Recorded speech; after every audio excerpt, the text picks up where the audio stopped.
पिछले 5 सालों में 12 साइंस में आमिर सर्च इंस्टीट्यूट के 5 बच्चे अबो 90%, 22 बच्चे अबो 80%, 36 बच्चे अबो 75% और एमएचटी सीईटी में 7 बच्चे अबो 90% स्कोर कर चुके हैं। मुमरा का एक ऐसा इंस्टीट्यूट जो स्पेशली 11th और 12 साइंस और कॉम्पिटिटिव एग्जाम जैसे जेडब्ल्यू नीट एमएचटी सीईटी की तैयारी के लिए बनाया गया है। Aamir search institute 11th science के लिए लाए हैं उड़ान बैच, जिसमें नीट, जेडब्ल्यू, एमएचटी, सीईटी की कंप्लीट तैयारी कराई जाएगी।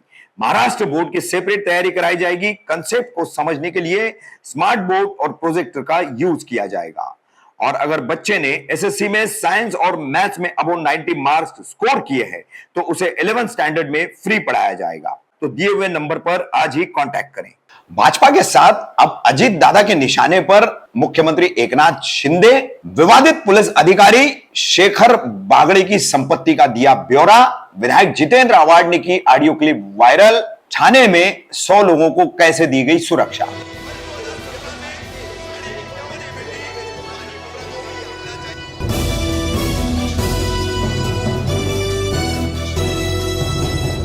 मैं रफीक कामदार, हिंदुस्तानी रिपोर्टर में आपका स्वागत है। महाराष्ट्र के मुख्यमंत्री एकनाथ शिंदे, उनके बेटे कल्याण लोकसभा क्षेत्र के सांसद डॉक्टर श्रीकांत शिंदे और उन्हीं की अपनी शिवसेना पार्टी से गठजोड़ करने वाली, युति करने वाली भारतीय जनता पार्टी, इनके बीच सब कुछ ठीक नहीं है।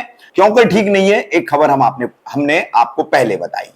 डोंबिवली पूर्व के भारतीय जनता पार्टी के पदाधिकारी मंडल अध्यक्ष नंदू जोशी के खिलाफ मॉलेस्टेशन की एफआईआर दर्ज होना, उसमें भाजपा द्वारा, स्थानीय भाजपा के पदाधिकारियों द्वारा सीधे सीधे सांसद डॉक्टर श्रीकांत शिंदे का ऊपर आरोप लगाना कि उनके दबाव के चलते ये एफआईआर दर्ज की गई है। उसके बाद डोंबिवली मानपाड़ा पुलिस स्टेशन के वरिष्ठ पुलिस निरीक्षक शेखर बागड़े का विवादों में आना। हालांकि शेखर बागड़े पहले से विवादों का इनका पुराना नाता है।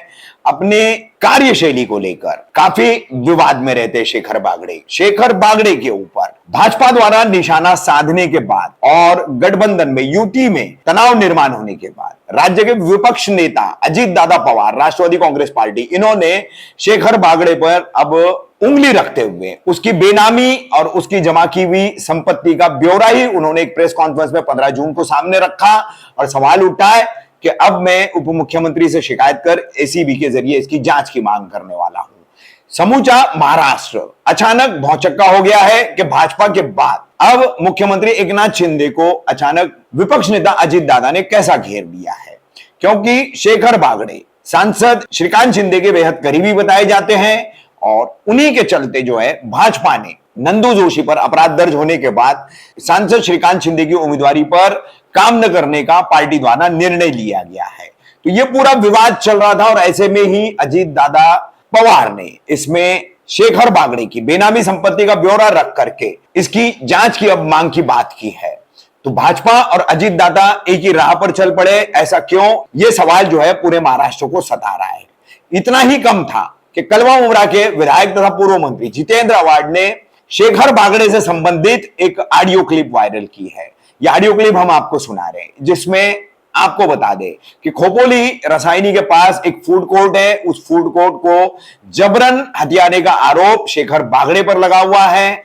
उसमें किस तरीके से शेखर बागड़े जो है वहां फूड कोर्ट चलाने वाले के साथ और उस भागीदारी करने वाले लोगों के साथ उनकी अनबन चल रही है, ये इस ऑडियो क्लिप से सामने आता है। वहीं अजीत दादा पवार ने एक और मुद्दा उठाया है ठाणे शहर में इकलौते एक, जो कि मुख्यमंत्री का जिला भी है, मुख्यमंत्री की यहां पर विधानसभा का कॉन्स्टिट्यूएंसी भी पड़ती है। यहां पर 100 लोगों को विशेष सुरक्षा पुलिस द्वारा मुहैया कराई गई है। पुलिस ने इसकी कोई सूची अभी तक जारी नहीं की है, लेकिन ये 100 लोग कौन है जिनकी अतिरिक्त सुरक्षा का भार राज्य की तिजोरी पर पड़ रहा है, ऐसा साफ तौर पर अजीत दादा ने कहा है। और उन्होंने आरोप लगाया है कि इनमें से ज्यादातर लोग जो है वो सेलिब्रिटी कल्चर के लोग हैं और सिर्फ लोगों को दिखाने के लिए उन्होंने सुरक्षा ले रखी है, जिसका भार राज्य की तिजोरी पर पड़ रहा है। तो कुल मिलाकर के डोंबिवली मानपाड़ा के सीनियर पीआई शेखर बागड़े के बहाने पहले भाजपा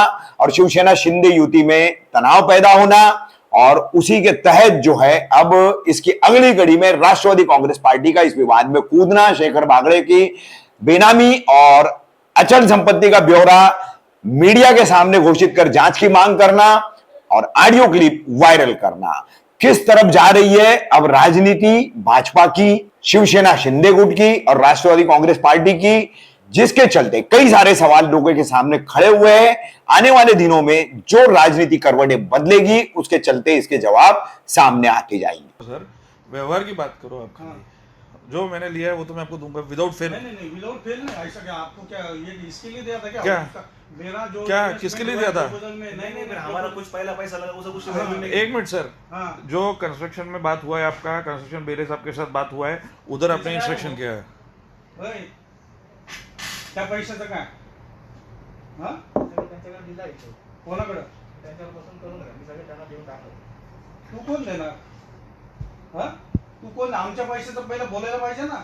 ते करतील ना तुमच्याकडून। कोण? मला बराचसा हिशोब देऊन टाकेल। नाही हिशोब नाही आमच्या पैशाचं काय? त्याला दिलं तू कसं काय दिलं? पहिले आमच्या हिशोबाचं भेटायला पाहिजे ना। हां हमारे पैसे का पहला इशू खत्म करेंगे फिर दे दो ना। किसको बेचने का बेचो। हमको क्या उसमें आप बैठो ना, उसके लिए उनको बुला लेंगे ना, बैठिए ना। हाँ मैं विजय उस दिन मैं क्या बोला, बेले साहब को बुला लेता हूँ, बैठ के हिसाब करेंगे। आप मेरे को क्या बोले थे? कोई बैठता नहीं है। हिसाब आप हिसाब दो और क्लोज करो ना। हिसाब करो ना। तुम हमारा पैसा देने से पहले उसको कैसे दे सकते? सर देखो मेरा पार्ट है, मेरा एक मिनट सर मुकेश भाई। क्या दो मॉल पे अगर जब तक हमारा पैसा और हमारा उसमें इन्वेस्टमेंट है और जब तक ये नहीं आता तब तक कुछ होने वाला, इतना ध्यान में रखो तुम। सर आप इधर 10 आदमी बड़ा सर आप कल भी करो सर। मैं बोला मैं भी आपको बोलता, आप भी कुछ भी करो, फर्क पड़ने वाला नहीं है। आप भी कुछ भी करो, मेरे को नहीं फर्क पड़ने वाला है सर। जो हाँ आप भी करो, हम भी करेंगे। मैंने अगर आपसे पैसा लिया, पैसा मिल जाएगा आपको। नहीं हाँ आइए बेफिक्र भाई।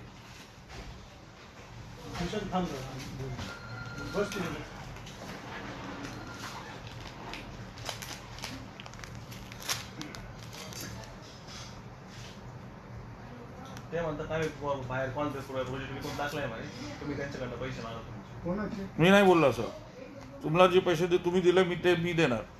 आणि आमच्या पैशाचं काय इन्व्हेस्टमेंटचे? 7 वर्ष का शर्ट उपडले का भाडवे? हा 7 वर्षाचा हिशोब द्यायचा। रक्त आटवलं भाडवे, आम्हाला गरज नव्हती, तू आला आमच्या दारात। याचा काही संबंध नाही। तू खतम करणार ना, तुला सांगतो काय असेल ते तू पैसे घेतले ना, तू द्यायचे सगळे लोक तुझ्यावर चढावे लागतील तिथं, नाही तर तुझ्या बायकोवर। लक्षात ठेवा ते आम्हाला नको सांगू। विकलन तुझ्या आईची आम्ही नव्हतो तुझ्या दारात आलो, रडत आला माझ्या ऑफिसला, आपा तुमच्याशिवाय होणार नाही। विसरला का कुत्र्या? 5 वर्ष माझ्या ताटात येऊन जन्मा कुत्रा। नहीं पैशाचं जाऊ दे विजय भाई। मैं क्या होता हूँ आपने आपको ये खत्म करने का है कि बढ़ाने का, ये बोलो। हमको इंटरेस्ट नहीं लड़ने का, लढो। साम दाम दंड भेद, तुझ्या आईची गाण सगळी तयारी आमची। इजाड्या बैमान तू बाहेर बस। तुझा आमचा संबंध आहे कैल्या, तुझा आमचा संबंध आहे। बाहेर निघ तू, बाहेर निघ। ते बघा मी काय करायचं। बाहेर निघ तू, बाहेर। तुला सांगितलं ना आमचे व्यवहार आहे। मी काय म्हणतो, मी व्यवहार आमचे पण भांडण नाही। आवाज हात नका लावू साहेब, हात नका। नीट राहा, हात लावू नका, हात लावू नका, हात लावायचं नाही। आमच्या मध्ये यायचं नाही। चला बाहेर काढ, चला बेड चला काय घेऊन चला आमचे बघू आम्ही। तुला कोणी बोलवले? आपला मीटिंग चला थांबा। चला चला चलो चलो वेळ बघू आम्ही। वेळ काय उगीच बागडे साहेब हिशोब मी पहिल्या दिवसापासून तुझा आमचा व्यवहार आहे का? तुझा एक काय संबंध आहे? मिनिट थांबा थांबा तुझा आमचा व्यवहार आहे तुम्ही का? माझं म्हणणं काय काय संबंध आहे? तू व्यवहाराचं बोलूच नको. काय संबंध आहे? मी बेळेंना घेऊन आलेलो आहे। मग जा ना घेऊन, त्याला बोलवलंच नाही आम्ही। शेठ चला त्याला बोलवलंय का आपण? जवेरी साहब अपना इसका व्यवहार है क्या? तेरा हमारा व्यवहार, इसको बुलाएंगे हमने, इसका देखेंगे हम क्या करने का है। व्यवहार जो है सब बैठो, चिल्ला चिल्ली का मेरे कुछ नहीं हो रहा। नहीं विजय भाई, इसका व्यवहार हम देखेंगे।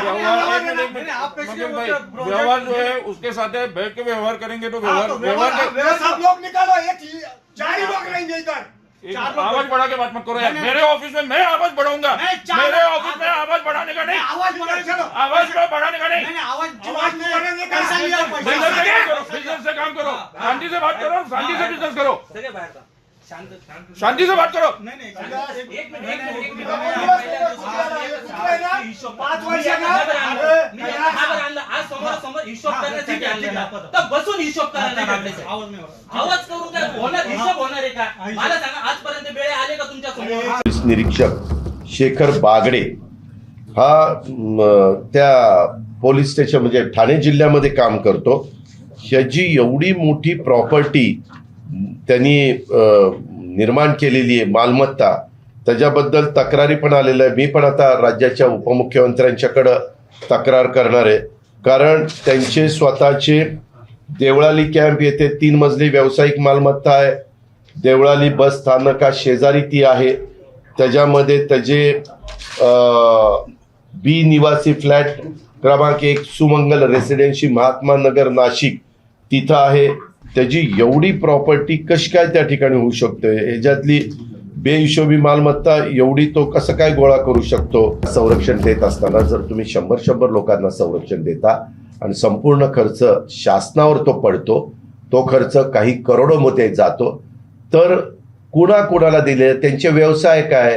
अहो, काही नावं तर अशी आहेत त्याच्यामध्ये की त्यांचे व्यवसाय इतर वेगवेगळ्या प्रकारचे आहेत आणि अशा व्यवसाय धारकांना काही सरकारी खर्चाने संरक्षण देण्याची गरज नाही.